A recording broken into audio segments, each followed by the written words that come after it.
السلام علیکم friends, welcome to my YouTube channel love story novels hub. دوستو کیسے ہیں آپ سب؟ امید ہے آپ سب خیریت سے ہوں گے۔ اللہ پاک آپ سب کو اپنے حفظ و ایمان میں رکھے اور صحت والی لمبی زندگی دے، آمین۔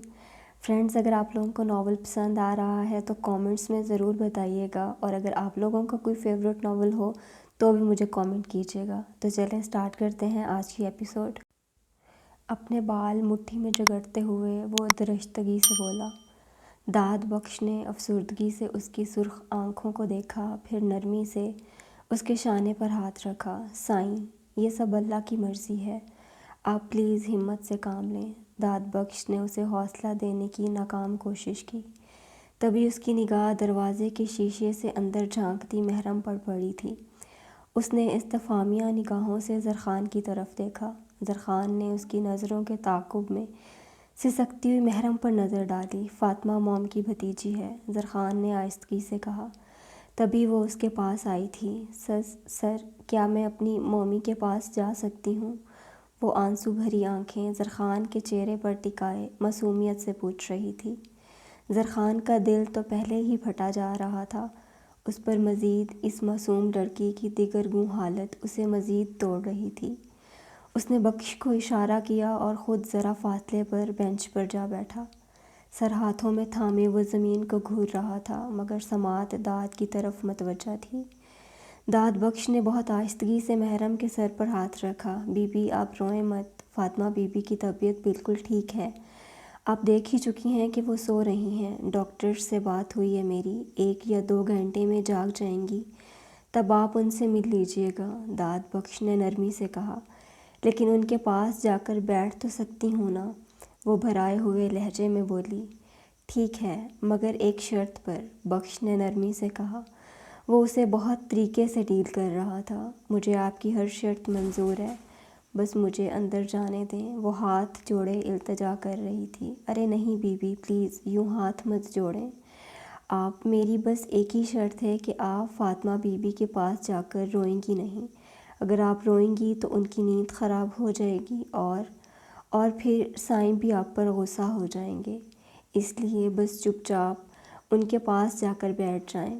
آخری بات اس نے رازدارانہ انداز میں کہی تھی۔ محرم نے فوراً ہاں میں گردن ہلائی تھی، کیونکہ اسے زرخان کی کہی گئی بات بھی یاد آ گئی تھی۔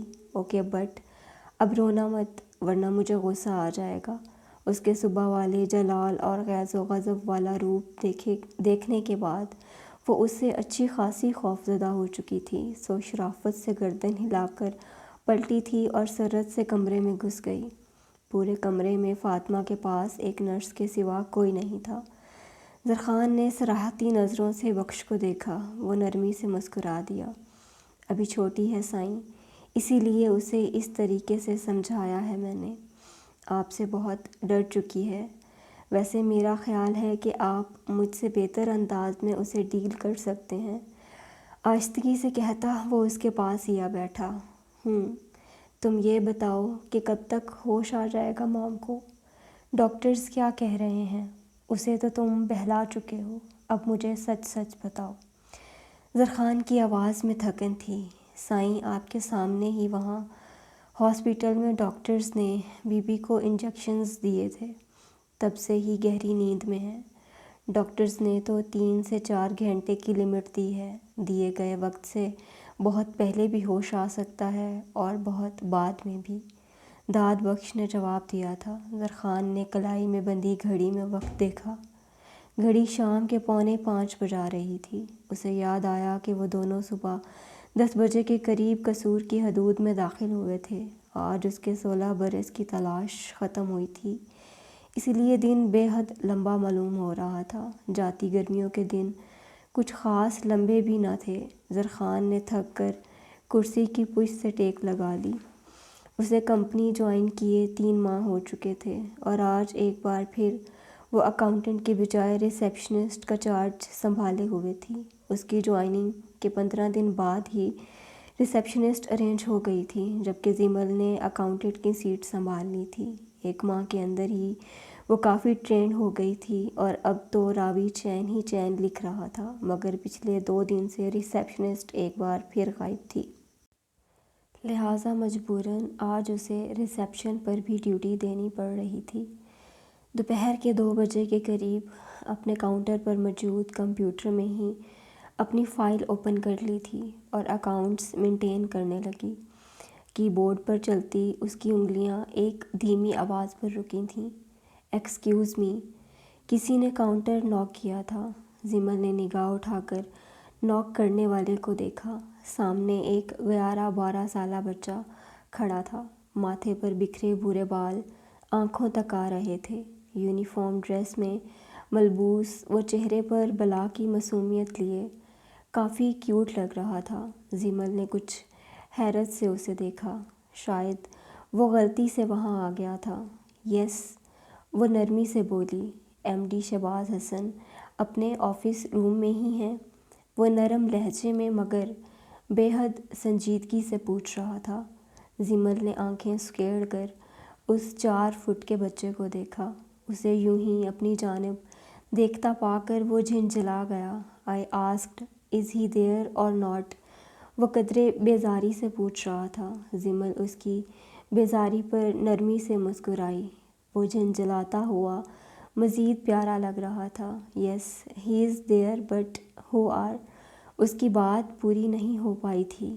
وہ یس سنتے ہی باس کے آفس کی طرف بڑھا تھا۔ زمل کے ہوش صحیح معنوں میں اڑے تھے۔ وہ سرعت سے اس کے پیچھے دوڑی۔ لسن بیٹے، رکو پلیز۔ زمل نے اسے پکارا تھا مگر وہ ایم ڈی کے آفس روم کا دروازہ کھول کر اندر جا گھسا۔ اپنی پیشانی مسلتی ہوئی وہ چند پل تو سوچتی رہی کہ کرے تو کرے کیا، پھر بنا وقت ضائع کیے دروازے کے ہینڈل پر ہاتھ رکھا تھا۔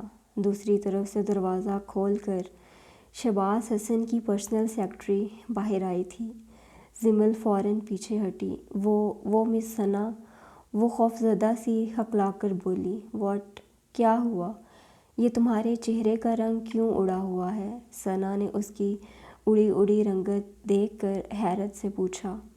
وہ ابھی ایک بچہ اندر گیا ہے، میں اسے روک رہی تھی مگر وہ رکا نہیں، انگلیاں مروڑتے ہوئے اس نے پھنسی آواز میں کہا۔ او جسٹ چل یار، اتنی جلدی پریشان کیوں ہو جاتی ہو تم؟ وہ سر کا بیٹا ہے، علی، یہاں سب اسے سر مونی کہتے ہیں۔ تم بھی نیکسٹ ٹائم زیادہ کوسچننگ مت کرنا ورنہ سر کو تمہاری کمپلین کر دے گا، وہ ہنستے ہوئے بتا رہی تھی، جبکہ زمل کا دماغ تو لفظ بیٹا سن کر ہی سن ہو رہا تھا۔ شہباز حسن میرڈ تھے، یہ بات اسے کسی صورت ہضم نہیں ہو رہی تھی۔ How is it possible? Sir اتنے ینگ سے ہیں، آئی کانٹ بلیو۔ 11-12 سالہ وہ بچہ ان کا بیٹا کیسے ہو سکتا ہے؟ وہ آنکھیں پھیلائے حیرت کی عملی تصویر بنی کھڑی تھی۔ کیا بچپن میں ہی شادی کر لی تھی سر نے؟ وہ صدمے سے چور آواز میں کہہ رہی تھی۔ اس کی باتوں پر ثنا نے قہقہ لگایا۔ تم کس دنیا میں رہ رہی ہو یار؟ سر بس ینگ لگتے ہیں، ینگ ہیں نہیں۔ Is almost 38 years old. میں سر کا آئی ڈی کارڈ کی کاپی اپنے پرس میں لے کر گھومتی ہوں میڈم۔ اینڈ سر مونی، جن کو تم 11-12 سال کا بچہ سمجھ رہی ہو نا، یہ 9th کلاس کے اسٹوڈنٹ ہیں۔ اب خود ہی گیس کر لو کہ سر مونی کی ایج کیا ہوگی۔ پاگل ہو تم قسم سے، کہتے ہوئے آخر میں اس نے زمل کے سر پر چپت لگائی۔ بدلے میں زمل نے بڑی مشکلوں سے ہونٹ پھیلائے تھے۔ اگر آپ دونوں میرے اور ڈیڈ کے بارے میں ساری انفارمیشن ایکسچینج کر چکی ہیں تو پلیز مجھے راستہ دے دیں۔ I have to go. Office room کے دروازے میں کھڑا وہ سنجیدگی سے کہہ رہا تھا۔ اسے دیکھ کر زمل تو اچھل پڑی مگر ثنا ڈھیٹ پن سے مسکرا دی۔ شور کہہ کر ثنا نے مسکراتے ہوئے راستہ چھوڑ دیا، جبکہ ہونک کھڑی زمل بھی فوراً سائڈ پر ہوئی تھی۔ لو دیکھ لو، پوری آفت ہیں یہ جناب۔ سن لی ساری بات؟ خیر جاؤ، تم جا کر اپنا کام کرو، سر ویٹ کر رہے ہیں۔ وہ سراج اینڈ احمر کمپنی سے جو ڈیلنگز ہوئی ہیں نا لاسٹ منتھ، ان کی جرنل انٹریز کر کے ساری